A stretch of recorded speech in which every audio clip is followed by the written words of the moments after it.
Welcome into the NBA Morning Deuce. Monday, November 23rd. Maybe it's November 22nd, depending on when you're listening to this. But we're back, baby. Free agency weekend. It has been nuts, Alex. It's pretty much what we expected, I think. This whole week, a little bit of craziness, but it's been fun so far. It has been. We haven't seen like the big names on the move, you know. So maybe not totally nuts, but nuts, you know. Yeah, I think we weren't totally expecting huge names to be on. I guess you mean in the trade, right? Yeah, just on the move in general.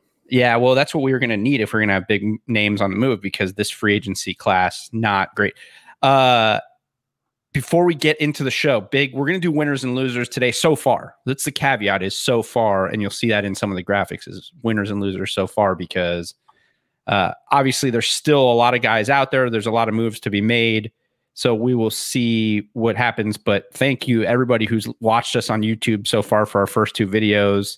It's been awesome. I think we're working out some of the kinks. Last Feeling It Out Friday worked out pretty well on YouTube. Got a good response. Obviously, if you're still listening on audio, we love you guys too. But go check us out at The Underdog on YouTube. Yeah, we're on there every day now, baby. That's what we do. So, like I said, we're going to talk free agency, kind of off season in a nutshell right now. Like, we're calling it free agency winners and losers, but it's really this whole last week winners and losers, because we had trades, we had the draft, we had all that. And there's one team. There is one team out there that just continues so far to shock the world this offseason. And because of that, we couldn't just do today's episode, just the two of us. We had to bring back a returning champion of the show. We had to bring back a guy that people know as the Sneaker King, but also as one of the foremost authorities on all things Los Angeles Lakers. Ruben Palacios is back on the program. Ruben, welcome. Thank you for joining us. And how do you feel right now about your Lakers team? Is just, they are crushing free agency. I mean, they're crushing everything. They're crushing the offseason. Dude, it's unreal. Like, shout out Rob Pelinka. I remember, last couple times we've been on here, I've been singing his praises, but the guy just keeps on one-upping himself. I mean, thinking back to when Magic Johnson was on First Take saying that Rob Pelinka was horrible at his job and all this and that. And all of a sudden, this dude is owning free agency. He's pulling everything off that he needs to pull off. I mean, a year plus ago, people were saying that he didn't know the salary cap.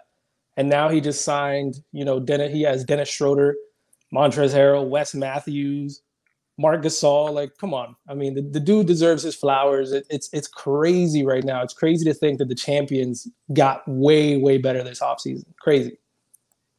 Yeah, I mean, let's take a look right now. Let's look at what he's done when you look at bringing back KCP, right? But the Montrezl Harrell, I think a lot of the things that they did so far, like the Schroder thing, was a great deal for them. I think he's going to be really good for them. He's great. I mean, I think he should have been sixth man of the year last year. I think the shit hit the fan for everybody in free agency when they got Trez on the mid level. I mean, guy won sixth man of the year, probably could have got 15 million, 20 million. Like, he probably could have gotten a big deal elsewhere. And he took the mid level to go play for the Lakers. Not just any team. He left the Clippers to go to the Lakers on the mid-level. I think that was the move where it's like, holy shit, what's Rob Pelinka? I mean, obviously LeBron has a little bit to do with it, but what's Rob Pelinka doing over there? Holy shit. Clutch. Yeah, Clutch. Yeah, that's fair. I think there's a couple ways to look at the Montrez stuff. It was surprising. Like, as much as I'm into the Lakers and I was, studying things and going over, like, hey, these are the names that everyone's throwing out there. Montrez was never a name, associated with the Lakers. And he was always, last year it was the Battle of LA and the two teams didn't like each other. But LeBron and Montrez, they have a relationship. LeBron being the elder statesman in the NBA. Like he's taken a lot of these clutch guys under his wing, and I think that's what Trez needed. Like I think that's what he wanted. I think this kind of speaks to the lack of chemistry that the Clippers had last year. It's clear that a lot of these dudes didn't really like each other like that. I know Trez was really cool with Lou Williams, and I know it probably hurts him to not be his teammate anymore. Because I know he helped him a lot, being, a perennial 6-man winner as well. But it's crazy. And a lot of people talk about the fact that, Trez wasn't great in the playoffs. But, he came back from COVID, and you're still seeing that a lot of these athletes coming back from COVID, it's everyone's body is different. Everyone adjusts different. Everyone recovers different. And he was going through a lot. His grandmother died, and, clearly she was huge in his life, and it had a big impact on, her passing on him. But he's never played with someone like Anthony Davis. You know what I mean? You get these guys who people, hey, this guy's a turnstile on defense. He can't play D.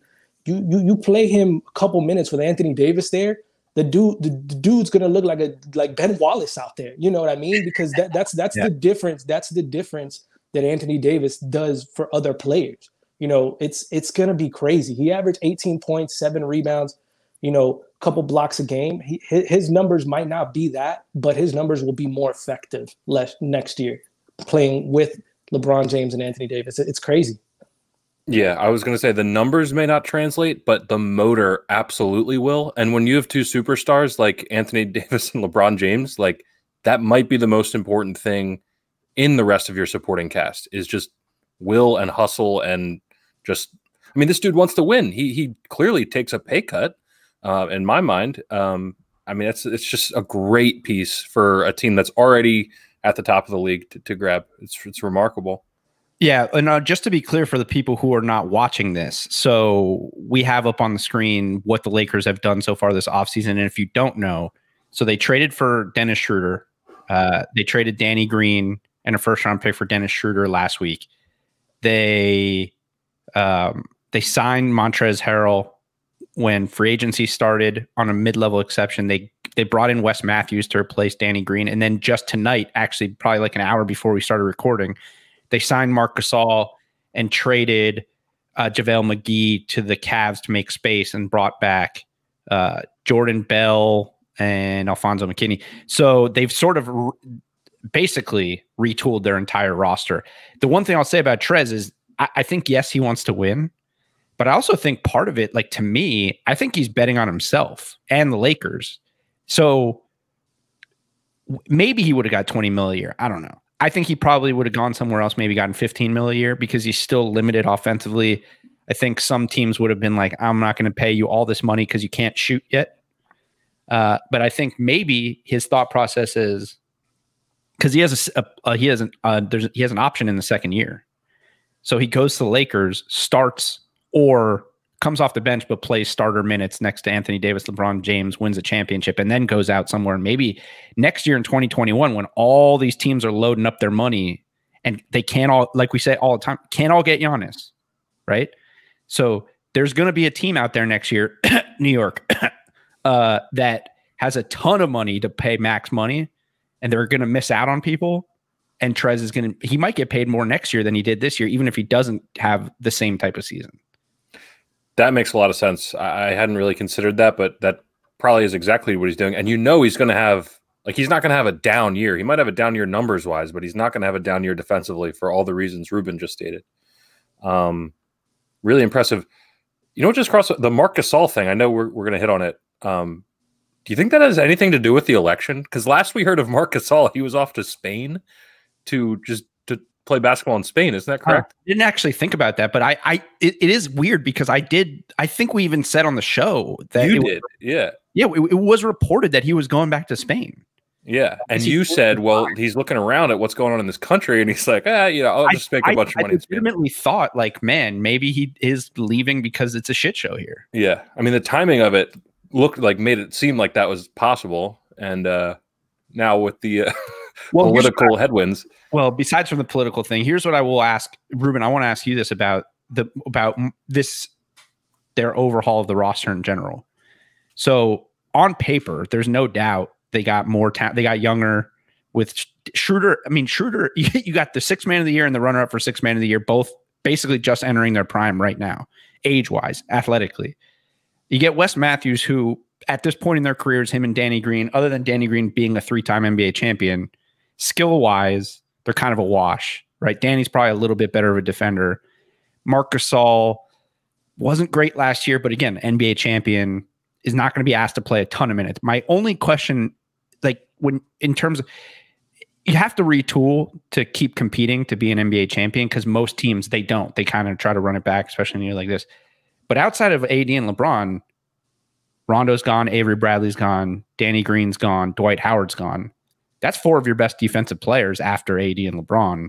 Is there any concern that the defense takes a hit with Trez is good, but he's not known as this great defender. He's an energy guy. Schroder can be a great defender, but he's also been asked, like last year in OKC, to be a major offensive guy. Gasol's old, West is old. Is there any concern in the defense taking a little bit of a step back with these moves?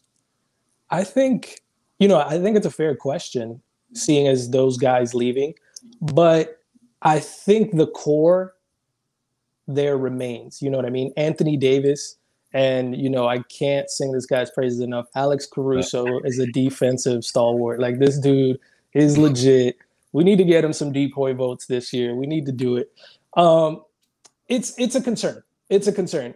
Avery Bradley, he's a point of attack defender. Danny Green was another point of attack defender. But Frank Vogel and that coaching staff has showed last year that they can get guys to buy into defense. For stretches, they got Rondo to buy into defense. So I don't think that's much of a concern. I think you'll see a defensive buy-in from these guys. I think you'll see a defensive buy-in from Schroder, who's not known as a great defender either. You'll see a defensive buy-in from Trez, because I think once he steps into that locker room and he'll notice a difference right away. It might be a night and day situation with him when he gets in there. Because, the Clippers were supposed to be that defensive juggernaut team last year. And that never, they were good, but it never reached the level that the Lakers were. The Lakers were the better defensive team in LA all season. They'll miss Dwight. They'll miss Danny. They'll miss Avery. But, they went on that run without Avery Bradley last year. They won the championship without Avery Bradley last year. And that was one of their big concerns, once it was clear that he wasn't going to be in the playoffs in the bubble. But, they've done it, and I think they'll be able to do it. I think they still have enough pieces. I think the best example that you can take from this last year and apply it to this year was Kyle Kuzma's, newfound dedication to not being barbecue chicken on defense. You know what I mean? He's never going to be the best athlete. He's never going to be the fastest guy, lateral movement. But defense is one of those things that it's wanting to do it. It's effort. It's hustle. So I think seeing him buy into it, I think you can ask players around the league. You can talk to guys. He wasn't barbecue chicken last year, and that was buying in. And I think the difference was the coaching staff seeing LeBron buy in and seeing that Anthony Davis can play 1 through 5. So I'm not too concerned about it. I'm more concerned just being so many new faces. I wouldn't even say just because it's, defense and those guys moving on, because a lot of those guys, Avery wasn't there. Danny did his job, but, he wasn't great the last few series either. So it's one of those things that I think they'll be able to rebound from that. Yeah, that's fair. I mean, last year they had a lot of new faces too. So I that's how LeBron's teams always are. And by halfway through the season, if they're not playing well, there might be a ton of new faces again. So that's just how it always is. But yeah, I will say we'd be remiss. I don't have them on my list as winners, because how could you call them winners when the 6th man of the year left? But I will at least say the Clippers salvaged their offseason in a big way by getting Serge Ibaka and trading for Luke Kennard. Like Luke's a really good scorer, and he's still young. And really, as good as Montrez is, and he's still pretty young, Serge fits better for them. He's a really high-level defender who can shoot the ball, which is really what they missed last year in the playoffs. So they did a good job in salvaging what looked like losing Trez and JaMychal Green was going to be bad, and signing and giving Marcus Morris $16 million a year looked like it was going to be a bad thing. The other team in the West that I have as a winner, the Blazers. Man, this offseason from the Blazers has been pretty remarkable in my eyes. Like, again, it's one of those things where it keeps them sort of just good enough to be a competitive playoff team, but not a great team. But they trade for Robert Covington. They trade for Enes Kanter, bring back Melo, sign Derrick Jones Jr., re-sign Rodney Hood, and the guy that we've talked about on this as a sleeper signing for any team, Harry Giles. So, I mean, they just reloaded their roster. They're deep. They're talented. I don't know what that means in terms of going deep in the playoffs, but I love what they did this offseason.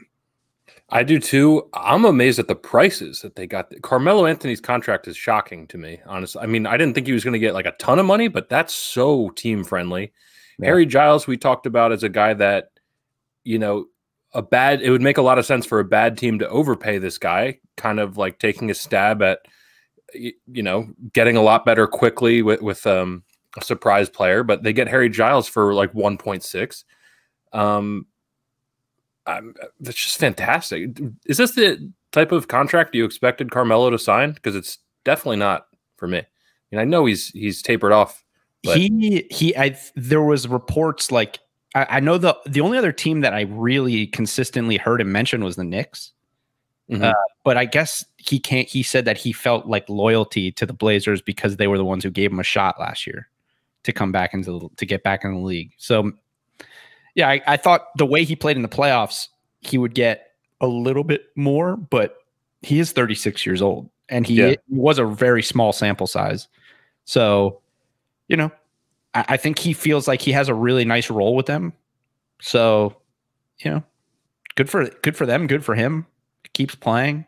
I mean, it sucks that he's not going to be with the Knicks. I would have loved to see him with the Knicks, but you know, he's going to lose minutes to Covington, obviously, but it's an interesting squad. I mean, a starting lineup of Dame, CJ, Melo, Robert Covington, and Nurkic is that's pretty tough. With some like actual players coming off the bench now. This is not the team I expected to take like a legit step forward this offseason. I thought they were going to go in the opposite direction, so I'm pretty blown away.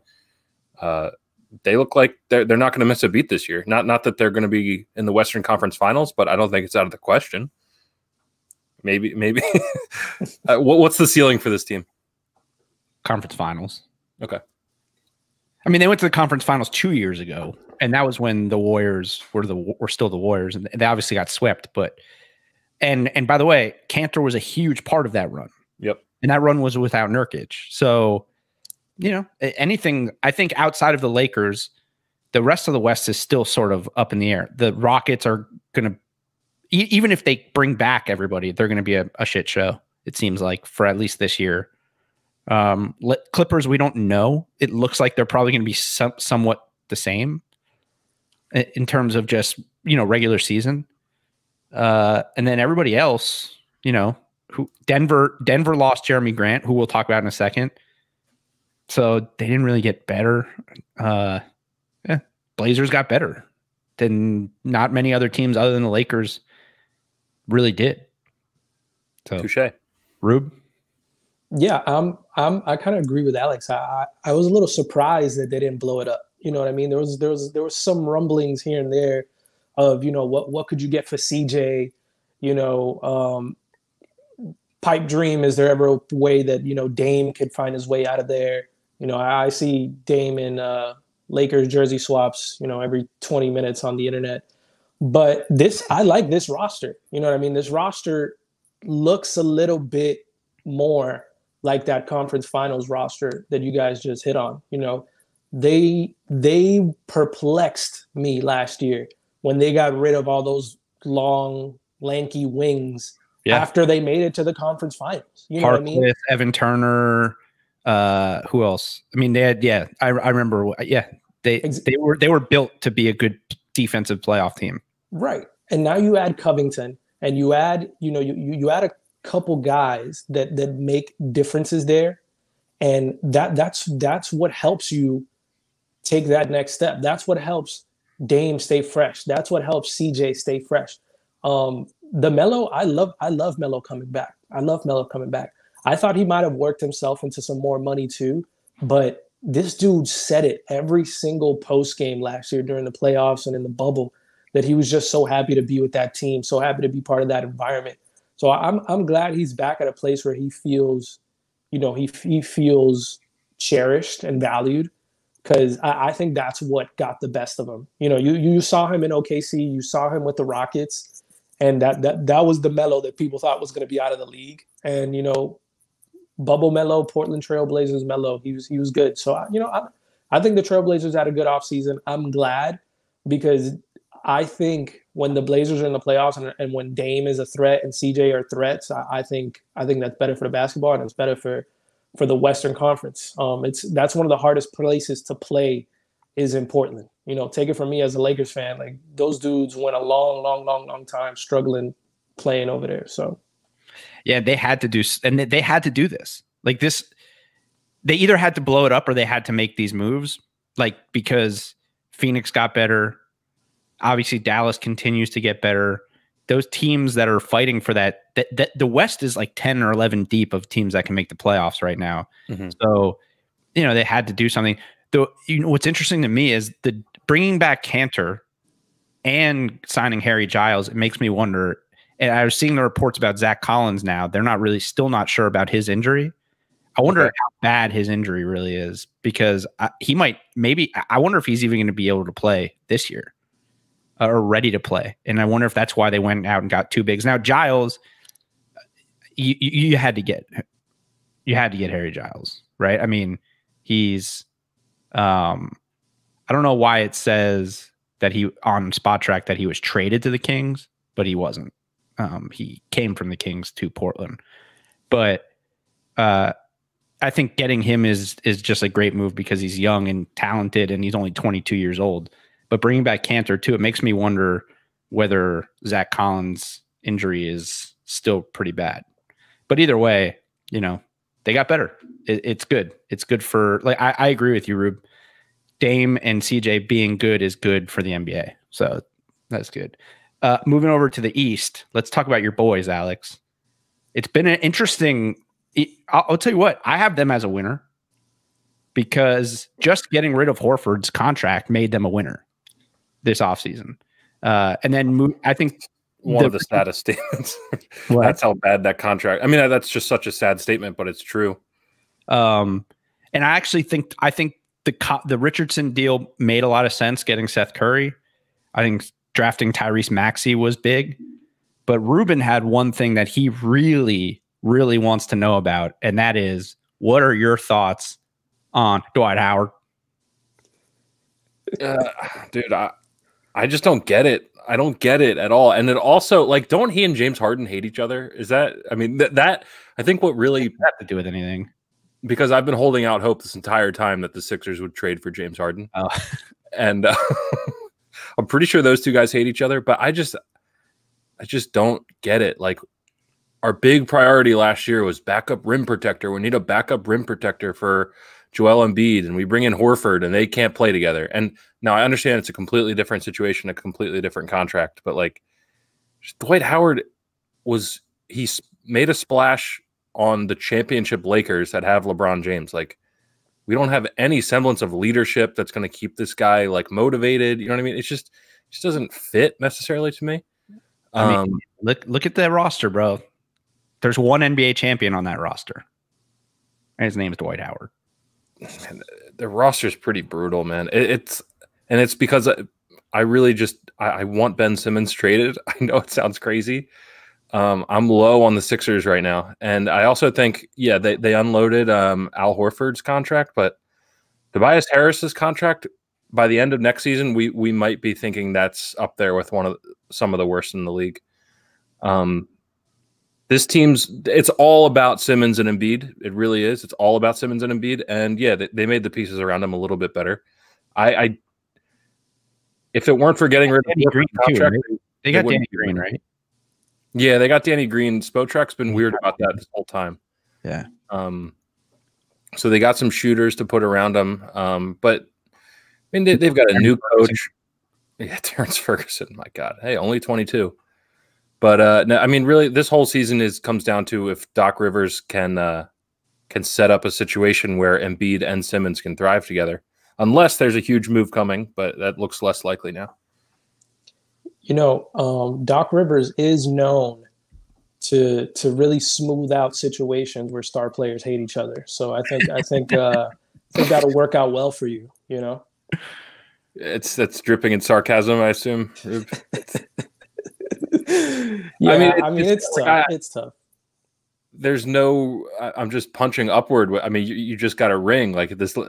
There's not much I can say to a Lakers fan right now. I mean, Sixers are in a hole, man, and I love Embiid, and I feel like that's our only hope is if he takes another step into super elite status. But the outlook for this team is brutal right now, I think. I think they still got better. Yeah. I think they got better, but they were what, the 5th seed last year? 6, right? 6? No, the Heat were the 6th seed. No, the Heat were the 5th seed. Oh, really? Am I? Yeah, right, Rube? Yeah, he were the 5 seed.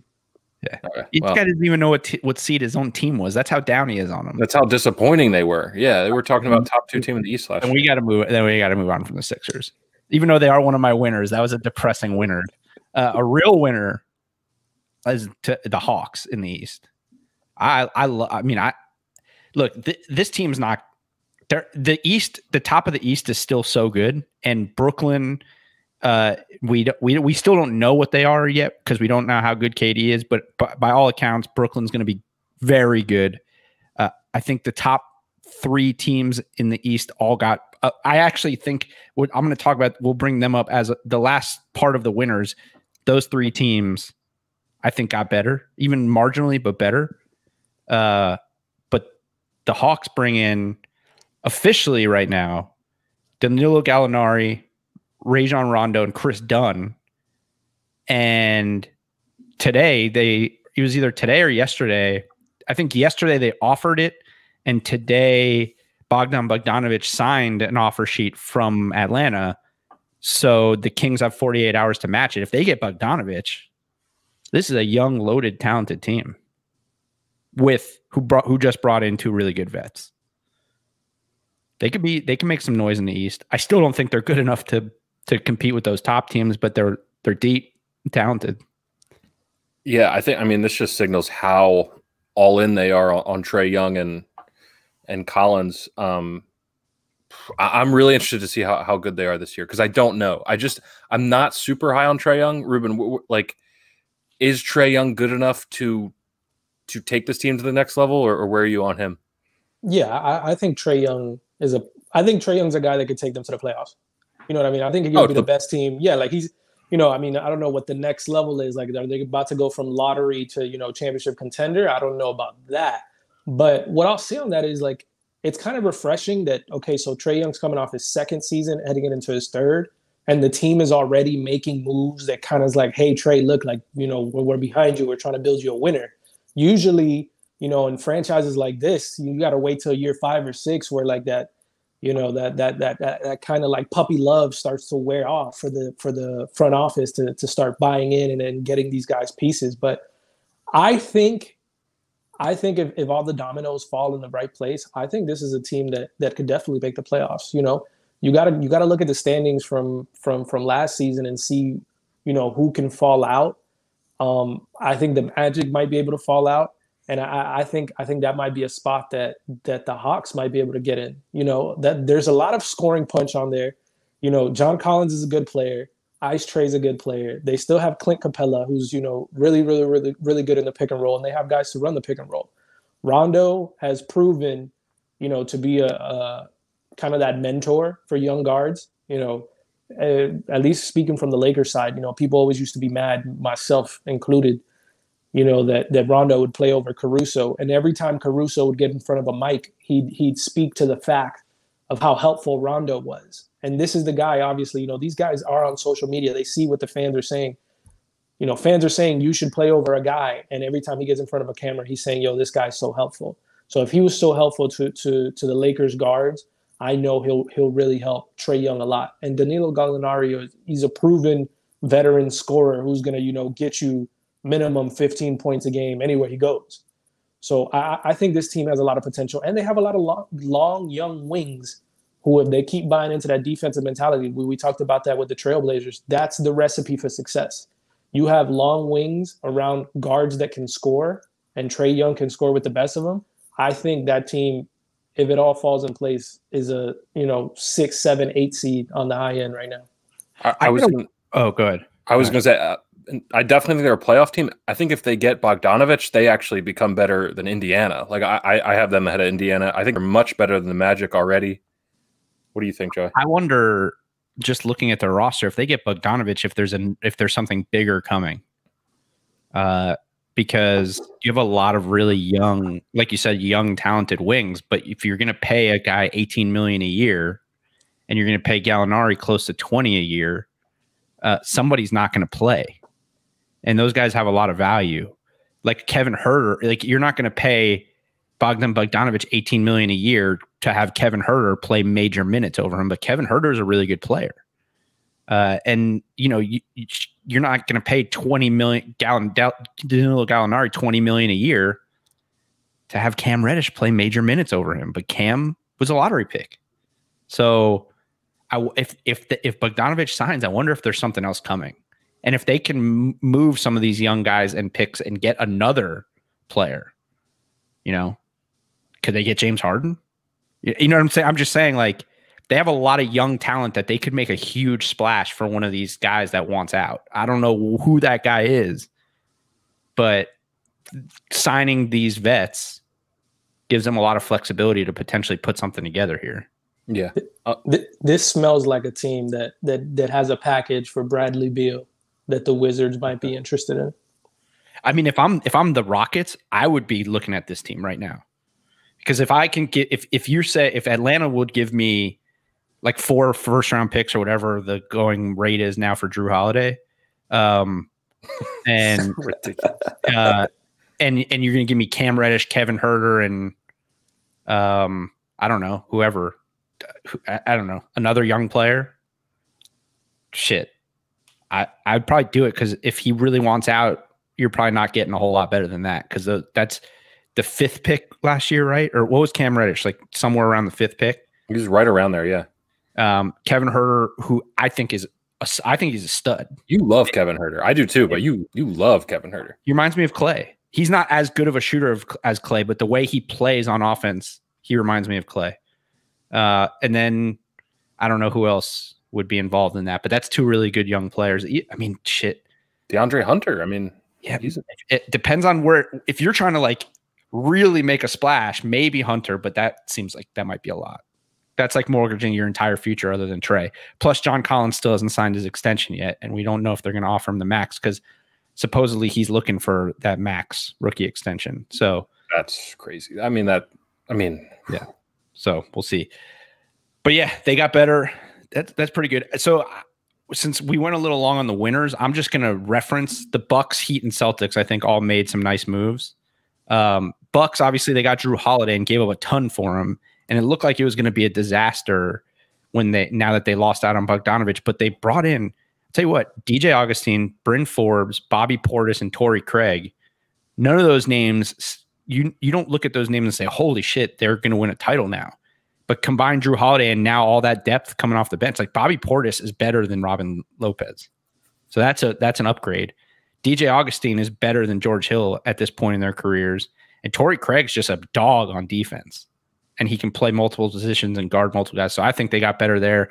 The Heat lose Jay Crowder, but they bring in Mo Harkless, who, by the way, shot 37% for the Clippers before he got traded to the Knicks last year from 3. And he's a 6'7" power forward who can replace Jay. And they get Avery Bradley, who's one of the best on-ball defenders in the league. And then the Celtics arguably get one of the top, the sleeper free agent signings of the entire class this year. It's Tristan Thompson. That's a huge pickup for them. Huge pickup for them. I mean, they had no front court other than Daniel Tice. And Tristan Thompson is still like a legit, very good starting center in the NBA. Yeah, I think I actually had both of those guys on my notes. I had Tristan Thompson to the Celtics, and then Avery Bradley, I think, is sneaky good to Miami. But to just stay with the Celtics, I think come deep into the playoffs, we're going to be looking back at that move, that Tristan Thompson move. Like, oh boy, that was a good. That one may have put the Celtics over the hump, in my opinion. I think it's fantastic. It's possible, yeah. Yeah, the Celtics with Tristan Thompson is a good move. They've needed help at the center position for a couple years now. I like the Heat moves. I think Avery Bradley coming out of LA last year, I think he's made for that Heat culture. I think Mo is too. I think Mo is too. People sleep on Mo because he keeps getting moved around, but he's only 26, and that he's one of those guys on that Portland team, right? That went to the Western Conference Finals and then they got rid of everybody. See, didn't the Heat somehow have Mo Harkless and then trade him away last year to get Myers Leonard from? I don't know. I think the Heat might have backpedaled or stumbled their way back into Mo Harkless when they probably should have already had him on the roster. So I don't think I'm gonna give him that much credit for that. But I'm saying he's still a good pickup. He's still he is. He's a good pickup. And again, these are the type of dudes. Every time a guy who's long buys in on defense and can hit a jumper signs with the Heat, I'm automatically thinking this dude's gonna win Sixth Man of the Year, or like he's gonna do something crazy, because those are the dudes that flourish. Like Derrick Jones Jr. was undrafted out of UNLV. He had a cup of coffee with the Suns, didn't do anything. Comes to the Heat for a couple years, and is all of a sudden making, has a $19 million contract. So those are the dudes at the Heat and this Heat culture they develop, and I'll give them credit for that. I think that's still a team that's dangerous next year. And they still have their eggs lined up for that 2021. Exactly. And getting Goran on a team-friendly deal, even though he's making a lot of money. Like, I think what happened with the Heat is people just assume Goran was coming back, so they don't consider it as a big deal in free agency that they got him back on the team-friendly deal. But it is a big signing for them to bring him back. I just think everyone, particularly Miami fans, knew he was coming back. So it wasn't really like no one talked about it. But it is a big deal for them. I mean, he was their leading scorer in the playoffs before he got hurt. So it's huge. By the way, Mo's been in. I don't know if I kind of remember you saying or what you're talking about, but he was in Portland and he got traded to the Clippers as part of that deal that landed Myers. Hassan Whiteside went to Portland and Myers Leonard went to Miami, and there was like a 4-team deal. The Josh Richardson went to Philly. Right. That's what Ruben saw. I think Goran Dragic was actually supposed to be headed to Portland at one point in that deal. Do you remember that, Ruben? Yeah. I mean, I think it was rumored that he was, because that whole offseason, I kept saying if the Lakers somehow land a trade for Goran Dragic, it was kind of like, we don't know what the Heat are going to do. And good thing for them that they didn't trade him, man, because he's legit, and he's huge in that locker room. Like he's huge veteran presence. People talk about UD, and UD is huge, but Goran is that next guy in that locker room. Yep. Also, before we get off winners, shout out to the Knicks for not being the Knicks this year, right? Like doing everything that the Knicks normally doing, the opposite of what the Knicks would always do, and not giving Gordon Hayward $30 million a year, and just signing a bunch of 1 year, like Austin Rivers to a 1-year deal. Nerlens Noel to a 1-year, just signing a bunch of guys to just like fill out a roster and suck. Like, good for them. If you can't get the star that you need, don't overpay for the star that's available, which we'll talk about obviously in a second. But if we're giving out an award for team of the offseason that most resembles the New York Knicks in what they're doing, it's got to be the Detroit Pistons. Like literally, I put WTF are the Pistons doing? I don't think anyone on the planet knows. It's like Troy Weaver gets the job, and I told you, Alex, how Troy's been a guy that people he was with he was in OKC for a long time. He was like one of Presti's assistant GMs, and he's been a guy who's been mentioned for a lot. It's like he had all this pent up like energy to be a GM because he's been waiting to be a GM so long that he got to Detroit, and every time someone got mentioned to him, he's like, oh yeah, I've heard of that guy. Let's get him. Like every player, they're like, oh yeah, Jahlil Okafor. He's like, oh yeah, Jahlil Okafor plays in the NBA. Let's bring in Jahlil Okafor. Josh Jackson, yeah, he plays basketball. Let's bring him in. Like this offseason is, unless there's some genius plan here that we're not seeing, that no one in the world is seeing, this might be the worst offseason in NBA history.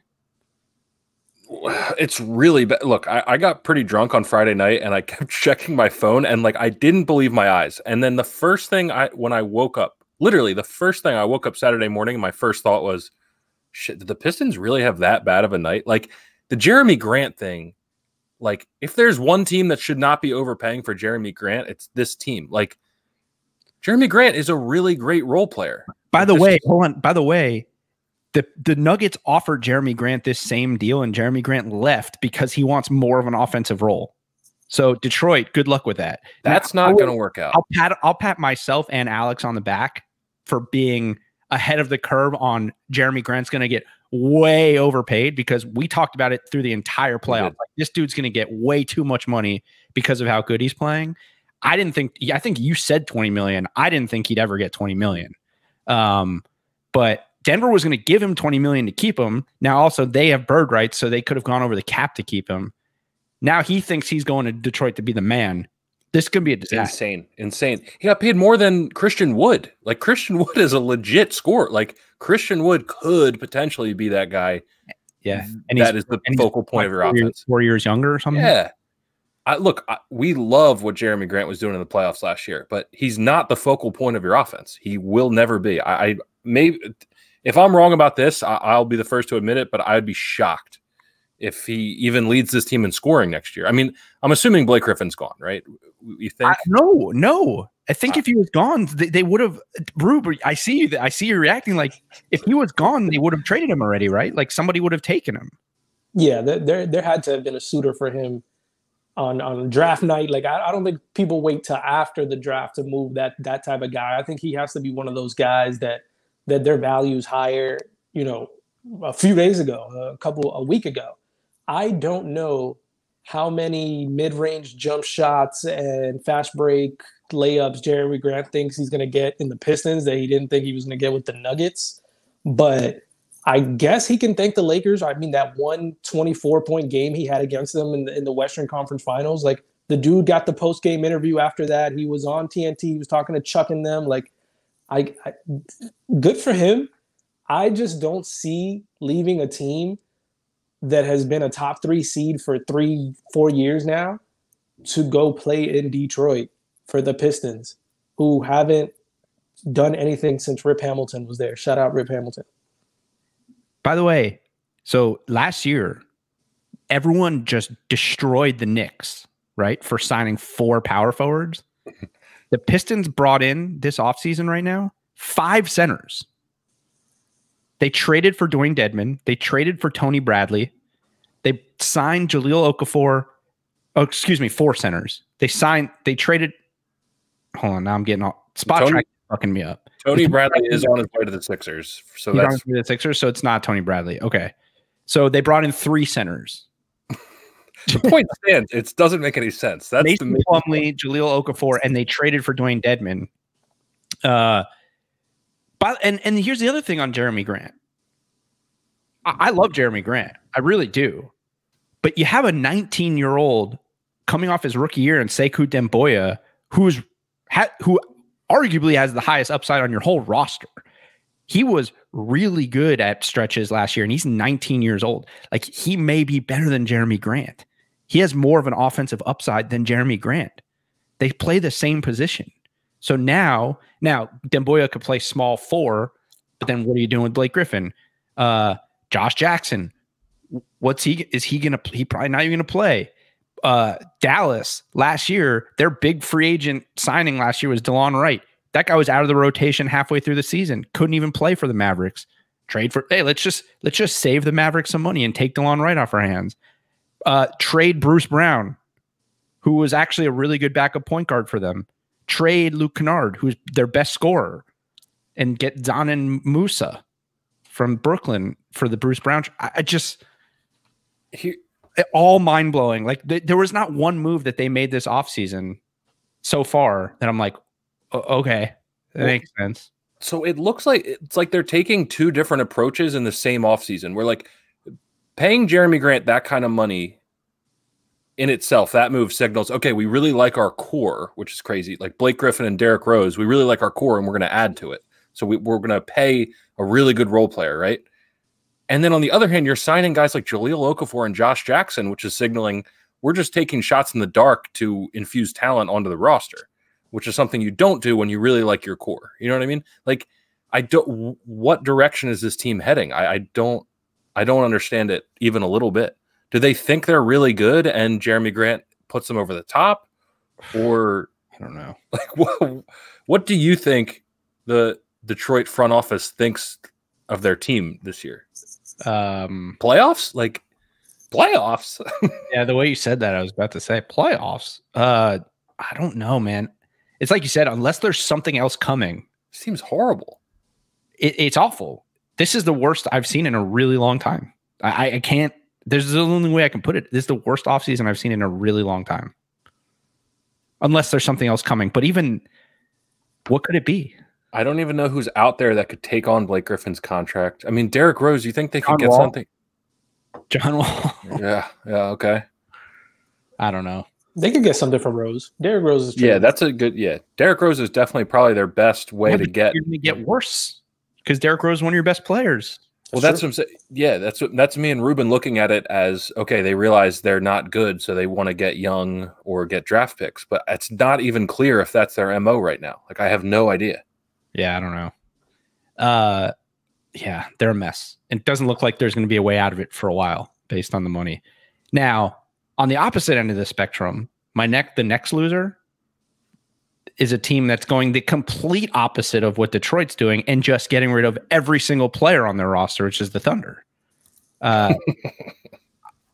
Now, people will disagree and say Sam Presti's a genius because he now has 400 draft picks over the next 6 years. But I will never get on board, and we've talked about this exhaustively on this show. I'm not going to get on board with a team actively trying to lose basketball games. Like, not trying to lose, because we know teams are trying to lose, but to get draft picks, but to like actively not put a competitive team on the floor. And this team is not going to be competitive next year. They honestly have a chance to be the worst team in the NBA. I definitely think so. I mean, I think Cleveland's going to be pretty bad, but I don't see anybody being worse than this team. Maybe Sacramento, depending on what happens. But yeah, but I mean, Sacramento still has, like, Shea is a really good player. Mm-hmm. Shea's not ready. Shea's not. I mean, he's not making you great by himself, and he's really by himself.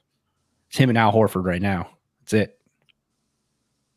And then like a million 19-year-olds pretty much. Yeah. Guys that on good teams, you'd be like, okay, yeah, yeah, bring him on. But on this team, this team sucks. This team sucks. This team sucks. This team sucks really bad. Like really, really badly. Ruben's awfully quiet about the Thunder right now. What's going on here? It's tough. Shea's a good player. It's just like the line of thinking is very, very perplexing from Sam Presti. Like, okay, yeah, we have, 16, 17, 18 first round picks in the next 6 years. Cool. But when we sit there and think about the teams that they got those picks from, it's the Clippers, it's the Rockets, it's the, 76ers. These are playoff teams. These are late 20s picks, late teens at best. And you're hoping that one of these teams bottoms out completely and the picks become better. But that seems like such a super long play. And then don't you run the risk of kind of rotting away the good young players that you have now? You know what I mean? Like, after a while, like, isn't Shea made the playoffs as a rookie with the Clippers before he got traded? You know what I mean? Isn't it a matter of time before he's like, yo, like, what's up? You know what I mean? And then the playoffs last year. Right. And then the young guys that you have drafted and then you have tried to groom, like that, Darius Baisley and these guys, like when do they just become a product of a system? Lou Dort. Right. When do they become a product of the system? Like, you don't think those guys had a good time last year with CP3 there and pushing the Rockets to the brink? You don't think they enjoyed that? You don't think they got a taste of the playoffs and now they're going to be a bottom dweller team?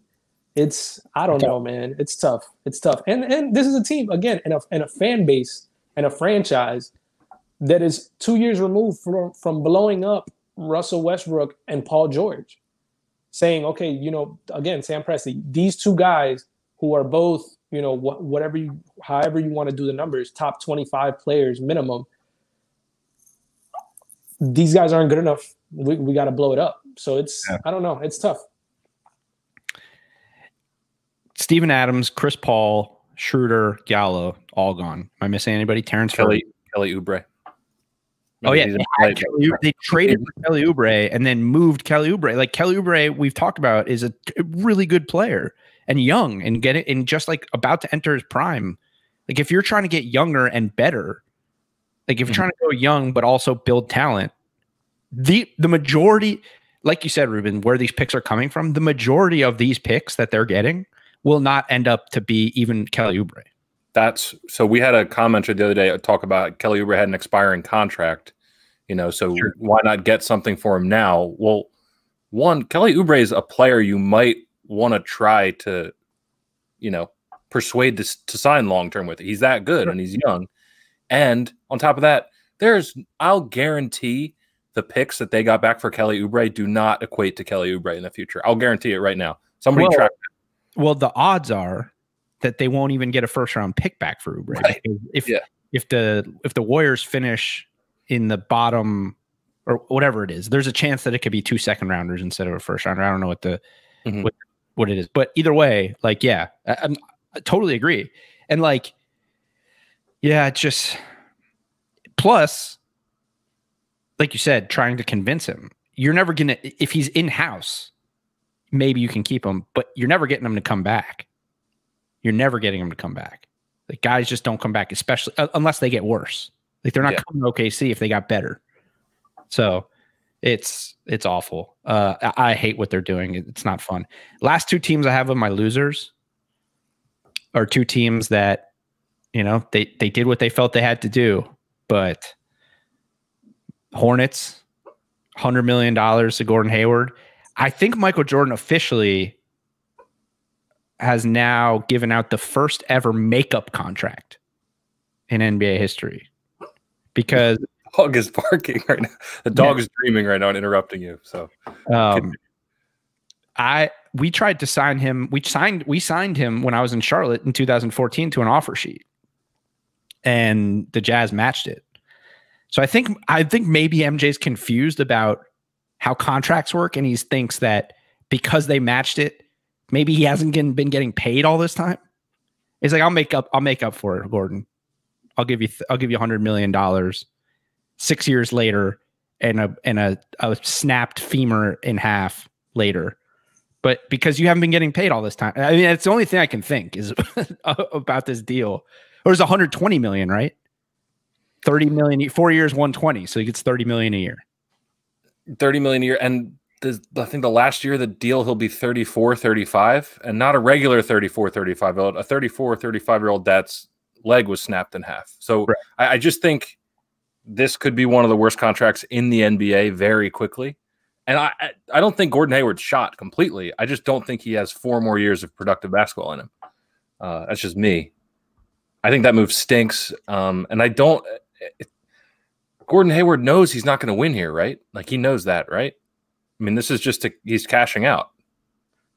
Well, cashing out. I mean, when it's all said and done, he wanted to play there before. So this dude's going to make over $240 million when this contract is up for his career. Like that's crazy to me. That's crazy to me. Yeah. And I'm not going to bash Gordon Hayward, but I think a lot of guys in his situation in Utah would have put up similar numbers. Like, I think, I don't know. I don't think he's as good as advertised, but we'll see. I don't know. Awful. And then the last one, Raptors. Oof. Do you know what? I'm going to go. I hot take right now. They are going to be fighting to be in the playoffs this year. I actually was going to mention that when we were talking about the Hawks. The Hawks might be better than this team if. Listen, I get it. Kyle Lowry's a very good player. Siakam's a really good regular season player, and so is Fred VanVleet. But that's all they have. If you look at their roster right now, it's not great, and they just lost Marc Gasol. They lost Serge Ibaka. That's not just, you don't just replace those guys, especially in this free agent class where most of the guys are gone now. This team has a chance to, I mean, Nick Nurse is a great coach. We know that. And those guys are vets who've won championships. Those three guys. OG Anunoby's, he's good. But man, they took a massive step back this offseason, and they're stuck with it for a while now because Siakam's extension kicks in this year. Yes, it does. I think their only hope of surprising people is if OG Anunoby takes a really big step forward, which he's a player I think is capable of doing that, but it's pretty bleak in terms of like the drop off in Toronto. And these dudes aren't even going to play in Toronto this year either, right? Yeah. Where are they? They're playing in Tampa, I think. I was wondering, I actually was wondering the other day, if anybody knows the answer to this, leave a comment in the YouTube or on Apple Podcasts, but do they not get state income tax because they're playing in Tampa? Because that's a huge deal. Because in Canada, they get a lot of their money taken out of in taxes of their checks. That's part of a reason why it is kind of hard to get guys to sign in Tampa or in Toronto. But obviously Florida doesn't have state income tax, and a lot of players like to come to Florida because of that. You save a lot of money. So I don't know. Yeah, I'm not sure either. I would imagine they're not going to have any state tax. I mean, if they're located in Florida. I wonder maybe if they would have known that before free agency started, like when they were back channeling and tampering, they could have gotten guys to stay. Right. Gordon Hayward might have gone there when he found that. That's true. You make more money in Florida than you would in Charlotte. Yep. It's true. Raptors are I'm not big on, I mean, at the best right now, the way things are lining up in the East, Raptors like fifth, sixth at best right now, if they play to their full potential. Yeah, I think that's fair. Heat, Celtics, Bucks, Nets, and Sixers are all better, right? Or I don't know, Sixers maybe. Sixers are still question marks. Yeah, you have Nick Nurse, like the Raptors are at least like stable in terms of their program, where the Sixers have all these question marks in terms of coaching and new players. Yeah. All right, that's the winners and losers. We have one last thing that we do every Monday, which is the basketball name of the week. But before that, I actually would be remiss if we didn't ask Ruben about probably the biggest free agent signing of last week, which is Jimmy Butler going to Li Ning. What's the deal with that? Like, how big of a deal is that in the sneaker community that he went the way of Wade, so to speak? That's funny. It's a pretty big deal. This is a guy, who was an Adidas guy to start off his career, and then was a Jordan brand guy, and who got out of his Jordan brand contract early to test the sneaker free agency market, and ends up with Li Ning. Li Ning is kind of starting to take that next step, with D Wade on that lifetime deal, which anytime you can get a lifetime deal with pretty much anything is, I highly recommend it. And he's kind of like the face of it, but now he's been doing a job of trying to build a roster for that next wave of guys. And they have D'Angelo Russell, they have a couple other guys, and now Jimmy Butler is kind of like that veteran who's no one's stock rose higher than Jimmy Butler's in the NBA we bubble. talked about that last time you were on, that it was going to be a big deal wherever he went now. Right. And I can guarantee you he secured the bag with Li Ning. And this is a guy who deserves every penny, because he actually took a discount from what he was going to get from Adidas to join Jordan Brand last time he switched deals. So he's getting every penny of that back now. And he's doing very, very, very, very well for himself. And a lot of guys in that Miami Heat locker room wear Li Nings. UD is a kind of like a token Li Ning guy as well. So it's all staying in house. Li Ning and the Miami Heat, they have a great relationship thanks to D Wade. So I think it was one of the obvious choices for him. I think it came down to Li Ning and Puma, and I think there was more money where Li Ning was at. He's their biggest active player, right? Yeah. Him and D'Angelo Russell. And I mean, obviously D'Angelo Russell's a name. Do they have Van Fleet? Do they have Fred Van Fleet? He just signed because he was an N1 guy. So imagine that. Imagine the money that Van Fleet has gotten this offseason. He goes from having a shoe deal with N1, which a lot of people didn't even know. And one. I thought you said and one. I thought you said N1. Nah, and one. Like Yeah, I thought exactly. And One folded in like 2008. I didn't even know they were around. That's They're crazy. back. They're back. Big Baller brand.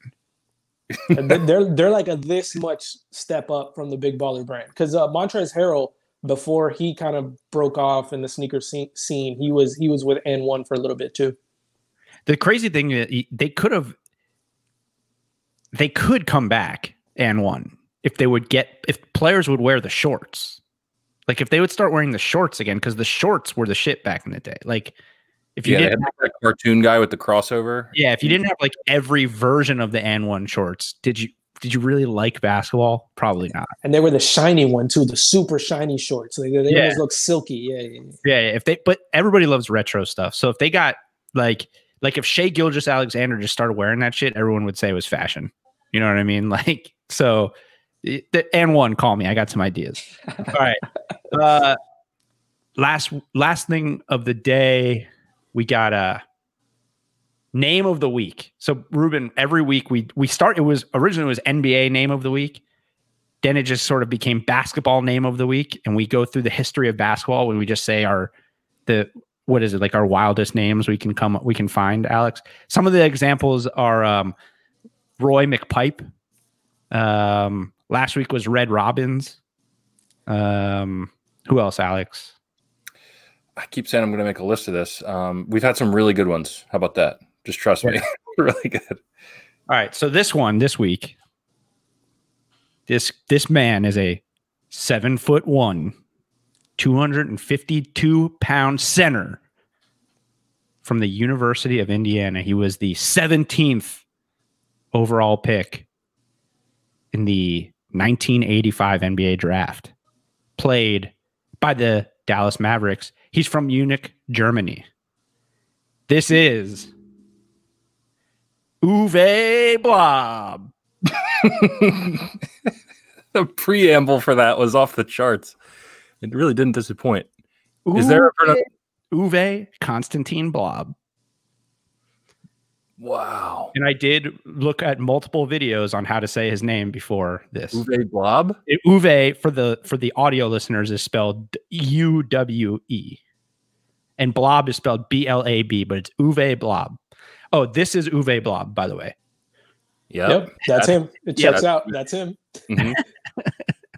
I just want to say real quick, you know what the buildup that you had to his name reminded me of Semi-Pro when Will Ferrell's like doing the names, and he's like, he's ugly as shit. His name is Vakitis.